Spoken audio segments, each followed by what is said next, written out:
అట్లు ప్రభు ఒక వ్యక్తిని ఎక్కించాడు. ఎక్కించిన తర్వాత ఆయన 4 గంటల అనుభవాన్ని పొందాడు. కానీ ఇప్పుడు 4 గంటలు చూడలేము, కానీ ఒక్కొక్క స్టెప్గా చూస్తుందాం. ఆయన ఎలాగన అభిషేకించబడ్డాడు, దేవుని యొక్క ఆశీర్వాదాలు ఎలా తీసుకున్నాడు, ఆ ఉన్నతమైన స్థలం మీద ఆ దైవజనుడు ఏమేమి చేస్తున్నాడు, ఆ దైవజనుడు చేసేటువంటి కార్యములు ఏమిటిది, ఒక స్థలం మీదకి తీసుకొని వెళ్ళడం అనేది అది గొప్ప అద్భుతమైనటువంటి దేవుని యొక్క సంకల్పం.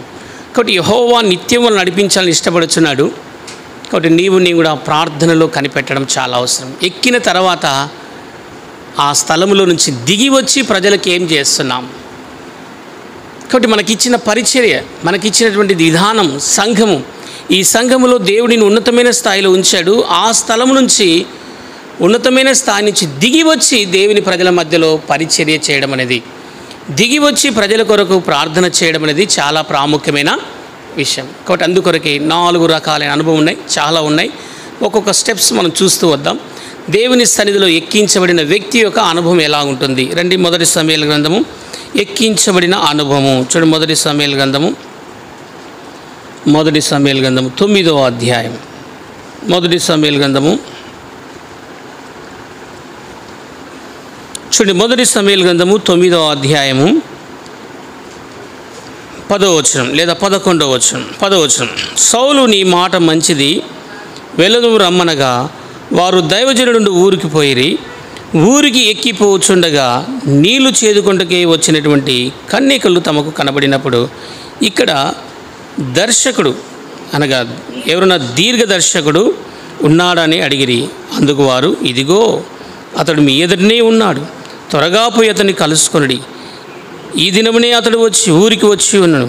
నేను ఉన్నత స్థలంలో జనులను బలులను అర్పించును, బలి జరుగును గనక ఊరిలోనికి పోయి మీరు పోయిన పక్షమంది అతడు భోజనము చేయుటకు ఉన్నతమైన స్థలమునకు ఎక్కిపోయెను. మీరు అతన్ని కనుగొందురు. అతడు రాకమునుపే జనులు భోజనము చేయుదురు. అతడు బలిని ఆశీర్వదించిన తర్వాతనే పిలువబడిన వారు భోజనము చేయుదురు.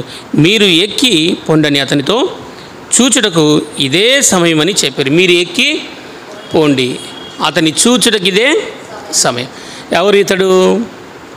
ఎవరితడు? సమూయేలు. కాబట్టి దేవుని యొక్క స్థలము, ఆ ఉన్నతమైన స్థలములో ఆయన ఏం చేస్తున్నాడు. కాబట్టి ఎవరైనా ఆ ఉన్నతమైన స్థలంలో ఇతని దగ్గరికి చాలామంది ప్రజలు వస్తున్నారు, చాలా గుంపులుగా ప్రజలు వస్తున్నారు. ఈ దీర్ఘదర్శి కాబట్టి, దేవుని చేత అభిషేకించబడిన వాడు కాబట్టి పలు ప్రజలు పలు రకాలైనటువంటి పరిస్థితులతో వస్తున్నారు. ఆ పరిస్థితులు వచ్చినప్పుడు వారందరూ కూడా సరైనటువంటి న్యాయం చేసేటువంటి ఒక ప్రార్థనాపరుడు అని చెప్పవచ్చు. ఎవరైనా ప్రార్థనాపరుడు. ఎక్కి వెళ్ళిన అనుభవం ఉంది, దేవుడు ఉన్నతమైన స్థలానికి తీసుకొని వెళ్ళాడు. తనకు మొట్టమొదటిగా దేవుని సన్నిధిలో ప్రార్థన యొక్క శక్తిని పొందినవాడు. కాబట్టి సమూయేలు ఎలాంటి వాడంటే ప్రార్థనాపరుడు. కాబట్టి తాను ఏది కూడా దాచుకునేవాడు కాదు. దేవునితో మాట్లాడిన ప్రతి మాట కూడా ఆ దినాలలో నిజంగా చూడగలిగితే, దేవుడు నిజంగా చూడగలిగితే ప్రవక్తల ద్వారానే మాట్లాడతాడు. ఎవరి ద్వారా మాట్లాడతాడు? ప్రవక్తల ద్వారానే మాట్లాడతాడు. ఆయన ఇంకా ప్రవక్త కాలేదు, ఆయన ఇంకా చిన్నవాడుగానే ఉన్నాడు. కానీ చిన్నవాడుగా ఉన్నప్పటికైనా దేవుడు ఎవరితో మాట్లాడడానికి ఇష్టపడ్డాడు? చెప్పండి. దేవుడు ఎవరితో మాట్లాడడానికి ఇష్టపడ్డాడు? సమూయేలుతోనే మాట్లాడడానికి ఇష్టపడ్డాడు. అసలు ఎవరితో మాట్లాడతాడు దేవుడు? ఆ దినాల్లో ఎవరితో మాట్లాడుతున్నాడు? ప్రవక్తలతో మాట్లాడుతున్నాడు. కానీ ఏలీ యొక్క పరిస్థితి ఏమైపోయింది? దేవుని సన్నిధిలో నుంచి పోగొట్టుకున్నాడు. దేవుడు యాజకత్వం ఇచ్చాడు. మొట్టమొదటి యాజకుడు ఎవరు చెప్పండి? మొట్టమొదటి యాజకుడు ఎవరు? మాకేం తెలుసు అండి అంటారు.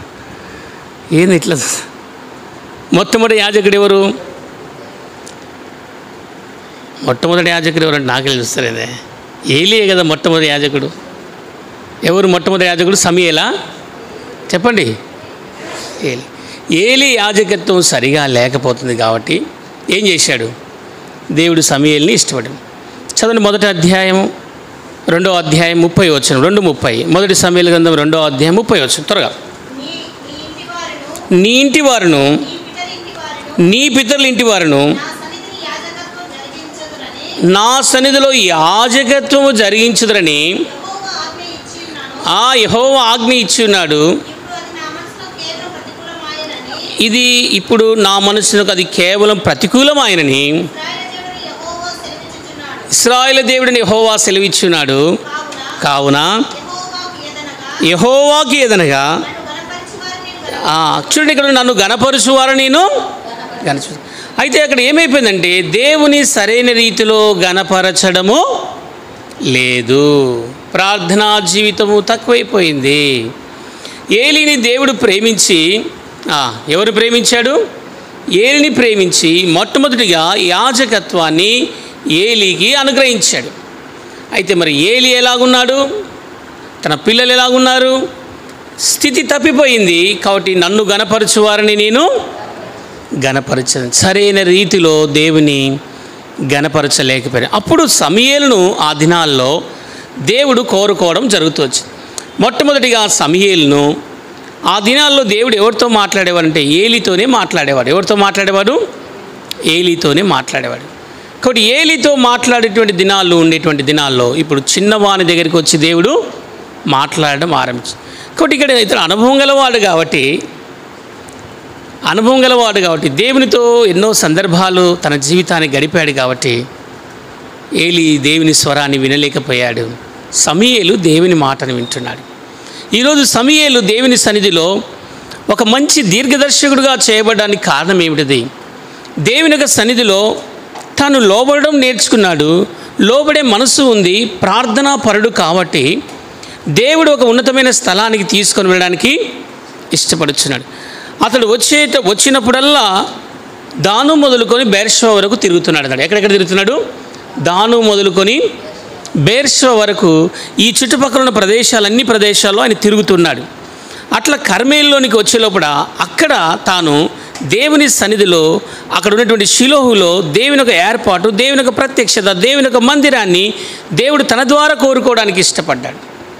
దేవుని యొక్క ప్రత్యక్షత తీసుకురావడానికి ఇష్టపడ్డాడు.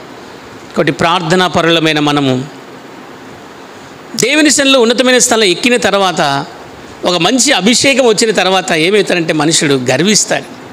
నాకు మించిన వాడు ఇంకో లేడురా బాబు, నేనే గొప్పవాడని అనుకుంటారు. కానీ సమూయేలు ఎప్పుడు కూడా అలా అనుకోలేదు. సమూయేలు దేవుని చేత అభిషేకించబడ్డాడు, దేవుని చేత పిలువబడ్డాడు, దేవుని మందిరములో చక్కగా ప్రార్థన చేసుకుంటూ జీవించేవాడు. కాబట్టి నీవు కూడా దేవుడు ఉన్నతమైన స్థానాన్ని ఇచ్చిన తర్వాత ఆ స్థానాన్ని మనం ఎప్పుడు కూడా పోగొట్టుకోకూడదు. సమూయేలు ఎలాంటి పరిస్థితులు అంటే, ఏలీ పూర్తిగా దేవుని మందిరాన్ని పట్టించుకోలేని పరిస్థితిలో ఉన్నాడు. ఏలీ ఎలాగున్నాడు? దేవుని మందిరాన్ని పట్టించుకోలేని పరిస్థితి. మీకు ఎలా తెలుసండి అంటారా? నాకు ఎలా తెలుసు అంటారా? చెప్పండి, మీరు చెప్పండి. ఎందుకు పట్టించుకోలేదండి? ఒక యాజకుడు దేవుని మందిరం పట్టించుకోడా? చెప్పండి. ఏం పట్టించుకోలేకపోతున్నాడు? దేవుని మందిరాన్ని పట్టించుకోవడం లేదు. నీకెలా తెలుసు అంటారా? చెప్పండి, నీకెలా తెలుసు దేవుని మందిరం ఎందుకు పట్టించుకోలేదని? దేవుని మందిరం ఉందండి. ఈ మందిరం ఉండి ఈ మందిరం ఏం చేయాలా చెప్పండి? ప్రతిరోజు ఏం చేయాలా? వచ్చి కుర్చీల మీద కూర్చుంటున్నాం, మంచిది. వచ్చి అందరం కూర్చుంటున్నాం, దీన్ని ఏం చేయాలమ్మా? శుభ్రం చేయాలి. రాత్రి కానీ ఏం చేయాలమ్మా? చెప్పండి, మీరు చెప్పండి. దేవుని మందిరం రాత్రి కానీ ఏం చేయాలి? లైట్లు వేయాలా లేదా? మళ్ళీ వేస్తున్నారు లైట్లు. మా అన్న వస్తున్నారు, కూర్చుంటున్నారు, పోతున్నారు. మళ్ళీ ఎవరైనా లైట్లు చెప్పండి. దేవుని మందిరంలో ఎవరేయాలా? యాజకుడు వేయాలా. కానీ పరిస్థితి తన జీవితం చూడు. 3వ వచనం, 3వ అధ్యాయం 3వ వచనం, 3:2 మొదటి సమూయేలు గ్రంథం 3వ అధ్యాయం. ఆ కాలమందు ఏలీ కనులు మంద దృష్టి కలవైనందున అతడు చూడలేక తన స్థలమందు పండుకొని ఉండెను. దీపం ఆరిపోక మునుపు పండుకొని ఉండెను. కాబట్టి దీపం ఆరిపోకుండా ఏం చేస్తున్నాడు సమూయేలు? ఏం చేస్తున్నాడు? వెలిగిస్తున్నాడు. కాబట్టి చూడండి, ఉన్నతమైనటువంటి అభిషేకాన్ని పొందుకునేటువంటి వ్యక్తిలో ఒక దీనత్వమైనటువంటి ప్రార్థన యొక్క సుగుణాలు ఉన్నాయి. కాబట్టి నిజంగా చూడ హైయెస్ట్ ఉన్నతమైన స్థానానికి వెళ్ళక మునుపు తన జీవితంలో దేవుడు కొన్ని గుడ్ క్యారెక్టర్ చూస్తాడు. మన జీవితంలో కూడా ఉన్నతమైన పర్వతానికి ఎక్కించి ప్రభా అని అడుగుతాము. కానీ దేవుని మందిరంలో దీపము ఆరిపోకుండా ప్రతిరోజు దీపాన్ని వెలిగిస్తుంది. ఆ దినాల్లో దీపం వెలిగించాలంటే స్వచ్ఛమైన దంచిన తీసినటువంటి నూనె కావాలంట. ఏ నూనె కావాలా? స్వచ్ఛమైన ఒలీవల నూనె, దంచిన నూనె తీసుకొని వచ్చి దాన్ని వెలిగించాలి. ఆ ఒత్తులు ఎలాంటివంటే ఒక్కసారి నూనె పోస్తే ఒక్కసారిగా పీల్చివేసేటువంటి ఒత్తులు అంటవి. దేవుని మందిరంలో దీపం ఎలా ఉండాలంటే వెలుగుతూ, అక్కడున్న వ్యక్తి ఈ స్టేజ్ దగ్గర ఎవరున్నారో కనపడాలా, అంత దివ్యమైనటువంటి కాంతివంతమైనటువంటి వెలుగుతో వెలగాలి. మళ్ళీ వెలగాలంటే అతడికి నిద్ర ఎప్పుడు ఉంటుంది? మీరు పూర్వకాలం చూసింటారు కదా, దీపాలు వెలిగించేవారు. ఎప్పుడైనా పెళ్ళిళ్ళు అయితే, పేరెంటాలైతే ఆ దినాల్లో లైట్లు లేని దినాల్లో ఏం చేసేవాళ్ళు? ఆ కర్రకు దాన్ని అద్ది అంటించేవాళ్ళు. అలా దీపం మీద నూనె పోస్తూనే ఉండాలి. పోయకపోతే ఏమవుతుంది? ఆరిపోతుంది. లైట్లు లేవు, ల్యాంపులు లేవు ఆ దినాల్లో. ఆ కర్రలతోనే దీపాలను వెలిగించేవారు. కాబట్టి ఇక్కడ చూడండి, ఈ దైవజనుడు ఎంత చక్కటి అనుభవం కలిగిన వాడంటే దీపము వెలుగుతూ ఉండాలి. కాబట్టి ఎంత శ్రమించేవాడు. ప్రార్థనా పరుని జీవితంలో ఉన్నత స్థాయి ఉన్నప్పటికైనా, ఏ స్థాయిలో ఉన్నప్పటికైనా సమూయేలు దేవుని సన్నిధిలో దీపము ఆరిపోకుండా ఏం చేస్తున్నాడంట? వెలిగించెను. లేవియ కాండము 6వ అధ్యాయము 12వ వచనం. లేవియ కాండం 6:12 చూడండి. లేవియ కాండము 6వ అధ్యాయం 12వ వచనం. లేవియ కాండము 6వ అధ్యాయం 12వ వచనం. లేవియ కాండం 6వ అధ్యాయం 12వ వచనం. త్వరగా.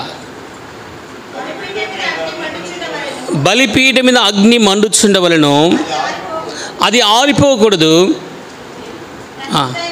ప్రతి ఉదయమున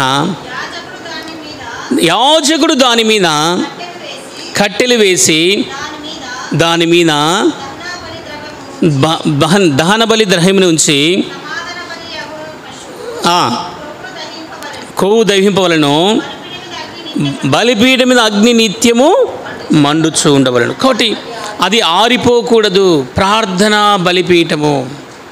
కాబట్టి సమూయేలుకి ఏ అనుభవం ఉంది అయ్యా అంటే ప్రార్థన యొక్క అనుభవం ఉంది. కాబట్టి దేవుడు ఎక్కడ తీసుకెళ్ళాడు? ఉన్నతమైన స్థలానికి. ఎవరికి? ఆయనతో పాటు వచ్చిన వారు చాలామంది ఉన్నారు. ఆయనతో పాటు వచ్చినటువంటి కొంతమంది ఉన్నారు. కానీ వారికి ధన్యత లేదు. కేవలము సమూయేలుకు మాత్రమే దేవుడు ఉన్నతమైన స్థలాన్ని ఇచ్చాడు. ఆ ఉన్నతమైన స్థలంలో ఉండి తాను దేవుని ప్రజల కొరకు బలిపీఠం మీద అగ్ని ఆరిపోకుండా నిత్యము ప్రార్థన చేయుచున్నాడు. కాబట్టి మండుచు ఉండేటువంటిది ప్రార్థనా దీపం. ఈరోజు నా జీవితంలో ప్రార్థన వెలుగుతూ ఉందా? ప్రార్థన వెలగాలి, ప్రార్థన వెలుగుతూ ఉండాలి. కాబట్టి ప్రార్థన ఆగిపోకూడదు. ఆ దైవజనుడి జీవితంలో ఆనాడు ఉండేటువంటి మంట అట్లే ఉంటుంది మంట. కాబట్టి ప్రార్థన జీవితం కొంతకాలం ఉండి కొంతకాలం ఆగిపోదు కదా. ఆగిపోతుందన్నా? ప్రార్థన కొంతమంది చేస్తారు, కొంతకాలానికి ఆగిపోతుంది. కాబట్టి ప్రార్థన అనేటువంటి మంట మనలో ఉంటే అది ఎప్పుడు కూడా ఏం చేస్తుంటుంది? మంట పైకి లేస్తూనే ఉంటుంది మంట. ఆ మంట ఏమవుతుందంటే ప్రతిరోజు కూడా పైకి లేస్తుంటుంది. యోహాను సువార్త 6వ అధ్యాయం 35, 6:35, 5:35 చూడండి. యోహాను సువార్త 6:35 లేదా 5:35 చూడండి. అతడు మండుచుండు ప్రకాశించు దీపమై ఉండెను అని ఉంటుంది చూడండి. అతడు మండుచు ప్రకాశించుచుండ. అతని ప్రార్థన ఎలాగుంది? ఆనాడు ఎలాగున్నాడో ఈరోజు కూడా అలాగే ఉన్నాడు. ఎలాగున్నాడు ఆ మనుషుడు? చూడండి, బాప్తీసం ఇచ్చు యోహాను గురించి రాస్తున్నమాట. ఎవరి గురించి రాస్తున్నాడు? బాప్తీసం ఇచ్చు యోహాను గురించి. ఆ యోహాను ఎలాగున్నాడంటే ఆనాడు ఎలాగున్నాడో ఈరోజు కూడా అట్లున్నట్టమ్మా. అతడు మండుచు ప్రకాశించుచున్న దీపమై ఉండెను. కాబట్టి ఏమాత్రము తగ్గిపోలేదు. కాబట్టి మన జీవితంలో కూడా ప్రార్థన మంట తగ్గిపోతుందా? కాబట్టి ఎక్కిన తర్వాత ఆ ప్రార్థనా జీవితం అనేది ఆగిపోకూడదు. కాబట్టి దైవజనుడు ఎప్పటికైనా కూడా దీపాన్ని వెలిగిస్తూనే ఉన్నాడు. దేవుని యొక్క మందిరములో ప్రార్థనా దీపం వెలుగుతూనే ఉండాలి. నీవు కూడా ప్రభు దగ్గరికి వస్తున్నావు, మంచిది. యెహోవాని నిత్యము నడిపించాలని ఇష్టపడుతున్నాడు కదా. ఏం చేయాలనుకుంటాడంటమ్మా? యెహోవాని నిత్యము నిన్ను నడిపించాలని ఇష్టపడుతున్నాడు. ఆ నడిపించే దేవుడుగా నీకున్నాడు. నీవు కూడా ప్రభు దగ్గరికి వస్తున్నావు, మంచిది. దేవుని మాటను వింటున్నావు, మంచిది. ప్రభు మన జీవితంలో చేసేటువంటి ప్రతిదీ కూడా మనకెంతో దేవుడు చేసేటువంటి ఆ గొప్ప కార్యాన్ని మనము తెలుసుకున్న వారముగా ఉంటున్నామా? ప్రభు మన జీవితంలో కూడా ఆయన అద్భుతము చేసేవాడు. ఆ దీపము ఎప్పుడు కూడా ఏమైందంట? వెలుగుతూ ఉండాలి. దీపం ఆరిపోవచ్చమ్మా? దీపం ఏమాత్రం కూడా ఆరిపోకూడదు. ఎలా ఉన్నాడు? తడు ప్రకాశించు దీపమై ఉన్నాడు. కాబట్టి నీవు కూడా సమూయేలు దేవుని సన్నిధిలో అక్కడికి వెళ్ళినప్పుడు, ఎక్కి వెళ్ళినప్పుడు అనేకులు ఆయన దగ్గరికి వస్తున్నారు. ఆయనలో ఏముందంటే ఒక మంట ఉంది, ఆయనలో ఒక అగ్ని ఉంది, ప్రార్థన అగ్ని. కాబట్టి నీలో నాలో కూడా ప్రార్థన యొక్క మంట. యెహోవా నిత్యము నిన్ను నడిపించును. ఒకవేళ నేను కూడా ప్రార్థన చేయడం ఆగివేతే, ప్రార్థన చేయడం ఒకవేళ మానుకుంటే అది ఎంతో దేవునికి దుఃఖాన్ని కలగజేస్తుంది. మొదటి దశలో రాసిన పత్రిక 5వ అధ్యాయం 18వ వచనం. మొదటి దశలో రాసిన పత్రిక 5వ అధ్యాయం 18వ వచనం. ఆత్మను ఆర్పకుడి. చూడండి ఆ మాట, ఆత్మను ఆర్పకుడి. ఎందుకు నీలో మంటలు? ప్రార్థన ఆరిపోతుంది. ప్రార్థన వెలుగుతూ ఉండాలి, కానీ ఏమవుతుందో ప్రార్థన ఆరిపోతుంది. ప్రార్థన ఎందుకు ఆరిపోతుంది? కాబట్టి ఆ దైవజనుల్లో ప్రార్థన ఎప్పుడు ఆరిపోవడానికి ఇష్టపడడం లేదు. ఆత్మను మండుతుండాలి. ఆత్మ మనలో మండుతూ ఉండాలి కదా. ప్రార్థన మంటలు మనలో కనపడాలి. ఎఫెసీ రాసిన పత్రిక 4వ అధ్యాయం 31 పరిశుద్ధాత్మను దుఃఖపరచకుడి. చూడండి 31 చూడండి. ఎఫెసీ రాసిన పత్రిక 5వ అధ్యాయం చూడండి ఎన్నో వచనం. ఎఫెసీ 5 దేవుని పరిశుద్ధాత్మను దుఃఖపరచకుడి. ఆత్మనార్పకుడి, దేవుని పరిశుద్ధాత్మను దుఃఖపరచకుడి. కాబట్టి పరిశుద్ధాత్మను ఎందుకు దుఃఖపరుస్తున్నావు? ప్రార్థనా జీవితం లేకపోతే, ప్రార్థన అనుభవం లేకపోతే, సంఘానికి ఎక్కి వచ్చేటువంటి అనుభవం లేకపోతే, ఆ దైవజనుడు ఆ ఉన్నతమైన స్థలంలో ఉన్నాడు. కాబట్టి దేవుని మందిరములో దీపము ఆరిపోయడానికి ఇష్టపడడం లేదు. ప్రతిరోజు ఆయన దీపాన్ని ఏం చేస్తున్నాడన్నా? వెలిగిస్తూనే ఉన్నాడు. మధ్యలో లేచిపోయి నూనె పోయాలి. మధ్యలో లేచిపోయి ఏం చేయాలా? నూనె పోయాలి, ఒత్తి కూడా మార్చాలా. నూనె పోయాలా, ఒత్తి మార్చాలి. అదే ఎవరు లేని సమయంలో ఒక ప్రత్యక్ష గుడారంలో దీపం ఎందుకు వెలగాలి? అది వెలగాల, అది వెలుగుతూనే ఉండాలి. ఆ మంట ఆరిపోకూడదు. ఆ దైవజనుడు అలాంటి అనుభవంలో ఉన్నాడు. నీవు కూడా ప్రార్థనకు వస్తున్నాం. ఆ అనుభవం మనలో ఉన్నదా? ఒకవేళ లేదు, ఆ అనుభవం లేకపోతే, నీలో ప్రార్థనా జీవితం లేకపోతే, ఈ దీపాన్ని దేవుడు ఏం చేస్తాడు? ఆర్పేస్తాడు. కాబట్టి ఈ దీపాన్ని దేవుడు ఏం చేస్తాడు? ఆర్పేస్తాడు. ఏందయ్యా దీపం అంటే? చూడండి సామెతల గ్రంథము 20వ అధ్యాయం 27వ వచనం. 27 నరుని ఆత్మ యెహోవా పెట్టిన దీపం. కాబట్టి ఈ దీపాన్ని దేవుడు ఒకవేళ నువ్వు ప్రార్థనా జీవితంలో కొనసాగలేకపోతే దేవుడు తీసివేయడానికి ఇష్టపడతాడు. ప్రార్థనా జీవితం అవసరం. ప్రకటన గ్రంథం 2వ అధ్యాయం చూడండి. ప్రకటన గ్రంథము, నేను నీ యొద్దకు వచ్చి నీ యొద్దన్న దీపస్తంభం మీద నుంచి నేను నిన్ను తీసివేసేదను. నీవు ఏ స్థితిలో నుండి పడితివో అది జ్ఞాపకము చేసుకొని మారు మనసు పొంది ఆ మొదటి క్రియలు అట్లు చేసి నువ్వు మారు మనసు పొందితేనే సరే, లేని ఎడల నీ యొద్దకు వచ్చి నీ దీపస్తంభం దాని చోట నుండి తీసివేసింది. కాబట్టి దీపమును తీసివేసేవాడుగా ఉంటాడు. దేవునికి ప్రార్థన ప్రాముఖ్యమైనది. ఏది ప్రాముఖ్యమైనది? ప్రార్థన. కాబట్టి నీవు కూడా ప్రార్థన చేస్తూ వెళ్ళాలి. కాబట్టి సమూయేలు ఏం కలిగి ఉన్నాడు? ప్రార్థన యొక్క మంటను ఆర్పేసేవాడు కాదు. ఈరోజు నీలో నాలో కూడా దేవుడు వాగ్దానం ఇచ్చాడు. కాబట్టి ఉన్నతమైన స్థలంలో ఉండేటువంటి సమూయేలు యొక్క జీవితం ఏంటంటే, ప్రార్థన ఎప్పుడు కూడా వెలుగుతూ ఉంటుంది. ప్రార్థనకు మరుగు అనేది, ప్రార్థన తగ్గిపోయేది కాదు. ఒక వారం ప్రార్థించి ఓ వారం ప్రార్థించక, లేకపోతే ఇంట్లో ప్రార్థన చేసుకొని బయట ప్రార్థన చేయక, బయట ప్రార్థన చేసి లోపల ప్రార్థన చేయక, అలా కాదు. ప్రార్థనా జీవితం ఎప్పుడు కూడా ఏం కావాలి? కొనసాగుతుండాలి. ఇది సమూయేలు యొక్క అనుభవం. కాబట్టి సమూయేలు ఎలాంటి ప్రార్థన పరుడు?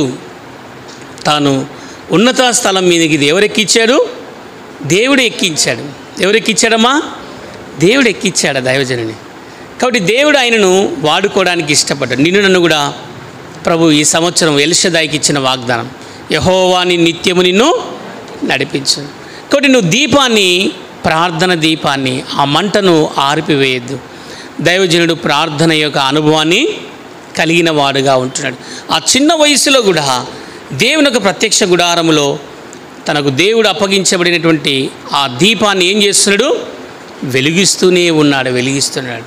అలా వెలిగించడం ద్వారా దేవుడు తనతో మాట్లాడుతున్నాడు. కాబట్టి ప్రార్థనను మనం కలిగి ఉంటే, చూడండి, ఒక పాత్ర ఉండి ఆ పాత్రను రోజు మనం తోముతూ ఉంటే, కడుగుతూ ఉంటే ఏమవుతుంటుంది? దానికి చాలా శుభ్రంగా వస్తుంటుంది.